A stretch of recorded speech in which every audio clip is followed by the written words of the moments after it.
पारो, sure हो कि आपके पति की हत्या आपके मम्मी पापा ने ही किया है? हाँ। आपके पापा अपनी बेटी की को विधवा कैसे बना सकते, उसकी मांग का सिंदूर कैसे मिटा सकते हैं? इसके पीछे की मुख्य वजह क्या हो सकती है? मैं उनकी अपनी बेटी नहीं। आपके जो नए वाले पापा हैं जिनसे वो लव मैरिज की हैं, है ना, सौतेले पापा, वो जो कितना कहते हैं उतना ही करती हैं वो? नहीं, जो मम्मी कहती है वो पापा करते हैं, और मैं बिना बदला लिए तो अभी मरूंगी नहीं। अगर मैं मरती भी हूँ तो मैं उन लोगों को मार कर तभी मरूंगी। मैं इस वक्त बलिया जनपद के रेवती थाना अंतर्गत एक गांव में हूं, जिस गांव का नाम है हड़िया कला। इसी जिले की एक महिला जिसका नाम अनिता सिंह है, और उन्हीं की ये लड़की है जिनका नाम पारो सिंह है। अनीता सिंह की लड़की का पिता जो है वो सहतवार के रहने वाले हैं, लेकिन कुछ दिन बाद अनीता सिंह को किसी सुधीर नाम के व्यक्ति से प्यार हो जाता है और वो शादी उनसे कर लेती हैं, पहले पति को छोड़ देती हैं। अब ये परिवार हरियाणा में रहने लगता है और वहाँ पर इस लड़की का वो लोग पालन पोषण करते हैं। इसी बीच बलिया जिला के जिस गांव में मैं मौजूद हूँ, इस गांव का एक लड़का जिसका नाम सावन सिंह है, वहाँ जाता है अपने जीवन को सुधारने के लिए, उसके आगे भविष्य के संवारने के लिए नौकरी करने पहुँच जाता है वहाँ पर। और उनके कहने के अनुसार उन्होंने बुलाया था और वहाँ पर जाकर के वो काम करता है। और फिर सावन सिंह की दोस्ती इस पारो से हो जाती है और धीरे धीरे दोनों में प्यार हो जाता है। और उसके बाद प्यार का थोड़ा सा विरोध होता है, लेकिन फिर ये लोग आपस में प्रेम विवाह कर लेते हैं। और फिर वो पारो को लेकर के सावन अपने घर बलिया चला आता है। लेकिन फिर कुछ दिन बाद पारो की मम्मी उसे बुलाते हैं वहाँ पर हरियाणा, और वहाँ पर जाने के बाद इन लोगों के अनुसार उसकी हत्या कर दी जाती है। लेकिन पुलिस रिपोर्ट कहती है कि उसने फांसी ला करके अपनी जीवन लीला को समाप्त कर लिया था। पारो कह रही है कि मेरे पति की हत्या हुई है और वो हत्या करने वाला कोई और नहीं बल्कि मेरे मम्मी पापा है। सवाल ये है कि आखिर जिस माँ बाप ने अपनी लड़की की शादी करके उसे विदा किया था, वही भला अपनी लड़की को इसी महज कुछ ही उम्र में उसको विधवा कैसे कर देंगे? तमाम सवाल हैं जानने के लिए हम पारो के पास पहुँचे हैं, उत्तर प्रदेश के बलिया जनपद के रेवती थाना अंतर्गत इस हड़ियाकला गाँव में। पारो, श्योर हो कि आपके पति की हत्या आपके मम्मी पापा ने ही किया है? हाँ। हमेशा से आप ये कहते चले आए हो कि उन्होंने शादी किया, मम्मी पापा की मर्ज़ी से हमारी शादी हुई, और फिर आप कहते हो कि दोबारा बुलाया गया और फिर उनकी हत्या कर दी गई। थोड़ा सा लोग समझ नहीं पा रहे हैं, कन्फ्यूज़न में है कि आखिर जिस मम्मी पापा ने अपनी बेटी की शादी कराई, उसे विदा किया, भला वही अपने दामाद को कैसे मार सकते हैं? अपनी बेटी को महज इसी उम्र में, मुझे लगता है कि 18 से 19 साल आपकी उम्र होगी, भला विधवा कैसे कर सकते हैं? कैसे समझा पाओगे लोगों को? बड़ा लोग समझ नहीं पा रहे हैं कैसे हो सकता है सब। क्योंकि मैंने अपने आँखों से देखा है, उनका थोड़ा थोड़ा फेस मुझे वीडियो कॉल पे दिखा था, उसके बाद कॉल काटा है, इसीलिए मैं श्योर हूँ पूरा कि कब वीडियो कॉल किया था आपने? 27 तारीख की रात में, जिस दिन उनके साथ इस तरह की वारदात हुई थी। आप वीडियो कॉल पे सावन सिंह से बात कर रही थी, और उसी वक्त आपके कहे अनुसार कि उस वीडियो में जब उनके मोबाइल पे किसी ने हाथ मारा था तो उसमें मम्मी पापा आपके दिखे थे। आप ये कहना चाह रहे हो ना? हाँ। फिर क्या हुआ था? उसके बाद कॉल कट गया, मैसेज किया, कॉल किया, कोई रिप्लाई नहीं आया। तो मैंने मतलब सुबह पापा जी से ठेकेदार का नंबर लिया, उनसे बात की तो उन्होंने कहा सावन वेट कर ली है। उसके बाद बड़े पापा जी ने बात किया। उसके बाद मैंने मम्मी के पास भी फ़ोन किया, मैंने मम्मी को बोला ऐसी ऐसी बात है, तुम वहाँ पे जा कर के देखो। तो मम्मी को वहाँ से जाने में लगते आधे घंटे, लेकिन मम्मी ऐसा लग रहा था कि पहले से ही वहाँ पे थी, मौजूद है पहले से? हाँ। मम्मी तुरंत फ़ोन करके बोलती हैं कि हाँ ऐसी ऐसी बात है। तो मैं बोलती हूँ चलो ठीक है। उस टाइम मैं उनको कुछ नहीं बोलती, शाम को अपने पापा के पास फ़ोन करती हूँ, मैं बोलती हूँ आपको कोई गम कोई दुख नहीं है? तो बोलते हैं मैं यहाँ बहुत ज़्यादा खुश हूँ, मतलब पार्टी कर रहा हूँ। उसके बाद उन्होंने इंस्टाग्राम हर जगह पे वीडियो भी पोस्ट किया था, उसी दिन हम लोगों ने देखे भी थे। उसके बाद मतलब जो मेरी मम्मी थी, मैंने मम्मी के पास कॉल किया, मम्मी से भी बात की। मम्मी से मैंने पूछा कि तुम्हें कोई गम कोई दुख नहीं है? मम्मी ने कहा कि मतलब जो तुम्हारा पति है, मैंने उसको सुबह 5 ही बजे कंपनी में देखा था, वॉशरूम से निकल कर घर में गया था। उस कंपनी में इतने गार्ड हैं कि उस कंपनी में कोई घुस नहीं सकता है, और वो भी सुबह सुबह के 5 बजे। इसीलिए कंपनी से आपके घर की दूरी कितनी थी? आधे घंटा। आने में आधा घंटा लगता है? आने जाने में आधा घंटा। लेकिन उस दिन आपके कहे अनुसार आपकी मम्मी उसी कंपनी में थी, तभी उस सुबह 5 बजे देखने थी। हाँ। और नहीं तो और मेरे पापा से भी बात किया था मैंने, तो मैंने पापा को बोला कि मतलब आपको लगता नहीं है किसी ने इनको मार दिया होगा, कुछ ऐसा लगता नहीं। उन्होंने कहा कि ये तेरी वजह से ही तो मरा है, तो तू कटोरा लेके सड़क पे भीख मांगेगी। तो मैंने कहा भी था कि मैं आपके खिलाफ़ कल ही आके रिपोर्ट दर्ज करवाऊंगी। तो उन्होंने कहा कि मतलब तू मेरे खिलाफ़ रिपोर्ट दर्ज करवाने अगर यहाँ पे आती है तो तेरे पति के साथ जैसा किया है तेरे परिवार वालों के साथ तेरे साथ भी मैं वैसा ही करूँगा। अच्छा, आपके पापा भला ये सब बातें क्यों कह सकते हैं? आपके पापा अपनी बेटी की को विधवा कैसे बना सकते, उसकी मांग का सिंदूर कैसे मिटा सकते हैं? इसके पीछे की मुख्य वजह क्या हो सकती है? मैं उनकी अपनी बेटी नहीं हूँ। आप उनकी बेटी नहीं हो नहीं, मेरी इसलिए, मम्मी की। लेकिन आपकी मम्मी तो आपकी मम्मी की बेटी हो ना आप, हाँ, तो मम्मी मम्मी की। को दया नहीं है ये सब करते हुए? उसके मन में पता नहीं क्या चल रहा था, यह मुझे भी नहीं पता, इसीलिए ना तो मैंने उस दिन से उनसे बात भी नहीं की। आपके जो पहले पापा थे, जो आपके असली पापा हैं, उनके कोई और बेटा बेटी हैं?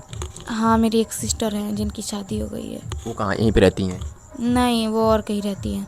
और कहीं रहती हैं? हम्म, तो अब बिल्कुल आपकी मम्मी आपके जो नए वाले पापा हैं जिनसे वो लव मैरिज की हैं, है ना, सौतेले पापा, वो जो कितना कहते हैं उतना ही करती हैं वो? नहीं, जो मम्मी कहती है वो पापा करते हैं। अच्छा, हाँ जो मम्मी कहती हैं वो पापा करते हैं। हाँ। पहले से धमकी उमकी मिल रही थी आप लोगों को? मामा भी फ़ोन करके धमकी देता था, मम्मी पापा ने उनको 1.5 लाख रुपए भी दिए थे हम दोनों को मारने के लिए। आपके मामा कहाँ के रहने वाले हैं? गोपाल नगर। बलिया के ही रहने वाले हैं? हाँ, आपने इस पूरे मामले को लेकर कभी पुलिस से मिलने की कोशिश नहीं की? थी, पुलिस वाले भगा दे रहे, पुलिस वाले कुछ कर नहीं रहे हैं। कोई सुनवाई नहीं कर रहे? नहीं। कभी आपने कोशिश नहीं की कि जहाँ का मामला है, जैसे यहाँ के हमें खबर है कि यहाँ के जो पुलिस है वो ये कह रही है कि जहाँ का मामला है वहीं की पुलिस इस पूरे मामले में कार्रवाई करेगी, कभी आपका परिवार या आप कभी वहाँ जाने की कोशिश नहीं किया? कोशिश करे तो करे कैसे, आखिर वो लोग पहले से ही धमका दिए हैं, इसलिए डर होता है ना। और मैं भी ना बदला लिए तो अभी मरूंगी नहीं, अगर मैं मरती भी हूँ तो मैं उन लोगों को मार कर तभी मरूंगी। बदला लेना है? बदला लेना है। ये सब घटना होने के बाद कभी आपकी मम्मी ने आपसे बातचीत किया? नहीं। कभी नहीं? नहीं। आपके पापा ने? नहीं। इसलिए शक और गहरा जाता है। और नहीं तो और 2-4 लड़कों का ना, जो उनका फ़ोन था, रात में रोज़ 11 बजे एक लड़का है जो उनके फ़ोन पे कॉल करता है, तो उनका फ़ोन हैक कर रखा है ना, तो मेरी बड़ी वाली दीदी के पास वो कॉल जाता है, तो वो रोज़ मतलब फ़ोन करके बोली कि मतलब एक लड़का है जो रोज़ रात में 11 बजे सावन के फ़ोन पे कॉल करता है, तो मैं रिसीव नहीं करती, एक बार ही नंबर लेके तुम लोग बात करके देखो। तो जो लड़का है उसकी आवाज़ मुझे थोड़ी, मैंने जब सुना उसकी आवाज़ तो मुझे थोड़ी जानी पहचानी सी भी उसकी आवाज़ लगी थी, जैसे कि वो मेरे पापा का दोस्त हो। और मैंने हम लोगों ने व्हाट्सएप पे उसकी पिक भी देखी थी, पीछे मतलब चावल के कट्टे रखे हुए थे, ऐसा लग रहा था कि वो भी उसी कंपनी में काम करता है। सावन सिंह से जब पहली मुलाकात हुई थी उसके कितने दिन बाद शादी हुई थी? 1 साल बाद। और ये जो घटना घटी वो कितने दिन बाद हुई? 6 महीने बाद। 6 महीने के बाद जब ये घटना घटी उसके दरमियान आपके मम्मी पापा से कभी बातचीत हुई? हाँ। क्या कहा उन लोगों ने?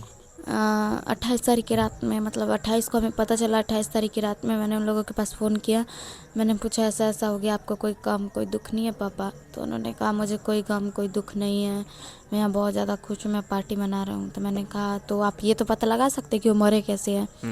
तो कहा कि मरा वो तेरी वजह से ही तो है, तो कटोरा लेके भीख मांगेगी। तो मैंने कहा चलिए ठीक है, जब आपको ऐसा लगता है तो ठीक ही बात है। तो मैंने उनका फ़ोन कट करके मम्मी के पास फ़ोन किया, मम्मी से बात की। मम्मी बोल रही मैं सुबह 5 ही बजे गई थी, मैंने सावन को देखा था, वो वॉशरूम से घर में गया था। तो मैंने कहा चलो ठीक है, तुम भी ठीक ही बोल रही हो। उसके बाद मम्मी पापा किसी से बात, कंपनी में आपकी मम्मी क्या कर रही थी? मैंने ये उनसे पूछना उस टाइम ज़रूरी भी नहीं समझा, उसी टाइम से मुझे पता चल गया कि इन लोगों का ही किया धरा है, क्योंकि मुझे वीडियो कॉल पे जब मैंने इनका फेस देखा था मुझे ऐसा लगा कि मेरा वहम होगा, लेकिन उस टाइम पूरा कंफर्म हो गया कि इन्हीं लोगों का किया धरा है, क्योंकि कंपनी में इतने सारे गार्ड है कि घुसने नहीं देंगे। फारूक, बात बताओ, आपके पापा आपकी मम्मी एक तरह से सावन सिंह उनका दामाद हुआ, और भला वो अपनी ही बेटी की मांग उजाड़ करके इतना खुश क्यों थे? वो मेरे पापा, देखिए वो मेरे पापा अपने नहीं थे। अच्छा। मेरी मम्मी की दूसरी शादी थी, दूसरी शादी लव मैरिज थी। तो अब ये मैं नहीं बता सकती कि वो इतने ज़्यादा क्यों खुश थे, लेकिन अब पता नहीं मुझे। अब तो पारो की वजह से इस घर का एक इकलौता चिराग था ख़त्म हो गया, अब इस पूरे घर की जिम्मेदारी अब कौन संभालेगा, समझ से बाहर है। कभी कोशिश नहीं की कि मैं वहाँ पे जाऊँ और जा कर के अपने जो मेरे साथ हुआ है अपने पति के इंसाफ की लड़ाई लड़ूँ, इंसाफ दिलाऊँ, कभी ऐसा मन में नहीं आया? मैंने उन लोगों से बोला भी था कि मुझे लगता है तुम लोगों ने ही ऐसा किया, मैं वहाँ पे आके तुम्हारे खिलाफ़ रिपोर्ट दर्ज करूँगी। उन लोगों ने कहा तुम्हारे पति के साथ हम लोगों ने जैसा किया ना, तुम्हारे साथ तो तुम्हारे पूरे परिवार के साथ वैसा ही करेंगे अगर तुम यहाँ पे आने की कोशिश की तो। अब बातचीत नहीं होती है? ना। कभी बुलाते नहीं हैं? उहुं, जाने का मन नहीं होता है आपका अपने मम्मी पापा के पास? नहीं। अब तो इस घर में कैसे विधवा बन के रहना है या फिर इन लोगों के घर वालों की मर्जी के अनुसार कहीं शादी विवाह करना है? नहीं, मेरे को अब शादी कहीं नहीं करनी है, इसी घर में रहना है। सब लोग मुझे बेटा बोल रहे हैं तो बेटा बन के ही रहना है अब इस घर में। अब यहीं पे रहना है? हाँ। चलिए, ये पारो है और अब ये जो इनकी जो कहानी है समझ से बाहर है कि भला कैसे एक माँ और एक बाप अपनी ही लाडली बेटी की जो इकलौती थी उसकी मांग कैसे उजाड़ सकते हैं, उसको इसी उम्र में भला कैसे विधवा बना सकते हैं। तमाम सवाल है, समझ से बाहर है कि शादी कराने के बाद अगर उनको प्यार मोहब्बत से इतनी नफ़रत थी, सामन सिंह से इतनी नफ़रत थी, तो भला शादी क्यों कराई, और अगर शादी करा भी दी तो हत्या क्यों करवाई। हालांकि पुलिस रिपोर्ट कहती है कि सावन सिंह ने फांसी ला करके अपनी जीवन लीला को समाप्त कर लिए। तो वहीं पारो के ससुराल वालों का सीधे तौर पे पारो के मम्मी और पापा पर आरोप है कि हत्या उन्हीं लोगों ने करवाई है। सावन सिंह ऐसा काम नहीं कर सकता। सवाल ये भी है कि अगर सावन सिंह की मोहब्बत उन्हें आसानी से मिल गई है, इज्जत मान सम्मान के साथ उन्होंने विदा कर दिया, तो भला वो कैसे फांसी लगा सकता है। तमाम सवाल है जो प्रशासन के अब बस की ही बात है कि वो सही तरीके से इसमें जांच कराएं और एक अच्छा रिजल्ट सामने लाए कि भला वो फांसी लगाया है या फिर उसको मारा गया है। तमाम सवाल है अभी भी जो पहली बना हुआ है। फिलहाल अब यहाँ के जो लोग हैं, सावन सिंह के पिताजी से हमने बातचीत किया तो उन्होंने कहा कि यहाँ की जो पुलिस है वो साफ तौर पे ये मना कर दे रही है कि हमारा मामला नहीं है, ये मामला हरियाणा पुलिस का है, आप वहाँ से संपर्क करो। लेकिन सभी जानते हैं कि अगर मामला हम बलिया के हैं तो यूपी की पुलिस से हम कंप्लेन करेंगे, पुलिस इस मामले को ट्रांसफ़र करे हरियाणा पुलिस को, हरियाणा पुलिस से मिल करके इस पूरे मामले की छानबीन करवाए, जांच करवाए और दूध का दूध और पानी का पानी करे। ऐसे कह देने से सिर्फ पीछा नहीं छूटने वाला है, या यूँ कहा जाए कि गरीबों की आजकल कोई सुनने वाला नहीं है। और यही वजह है कि सावन सिंह के पिता, उनके बड़े पिता अपने बेटे के लिए और बेटे के इंसाफ के लिए दर दर की ठोकरें खा रहे हैं, लेकिन सुनने वाला कोई नहीं है, ना वो नेता, ना वो मंत्री, ना वो प्रशासनिक अमला। फिलहाल अभी भी इन लोगों की कोशिश है कि इसमें जांच होनी चाहिए। पारो की ज़िंदगी का सवाल है, या पारो इस घर में उनका बेटा बन के रह रही है या वो लोग बेटी बना करके पालेंगे और कुछ दिन बाद इसकी मर्ज़ी से किसी लड़के को देख करके शादी करा देंगे। ये आने वाले वक्त में हम आपको बताएंगे। शुक्रिया।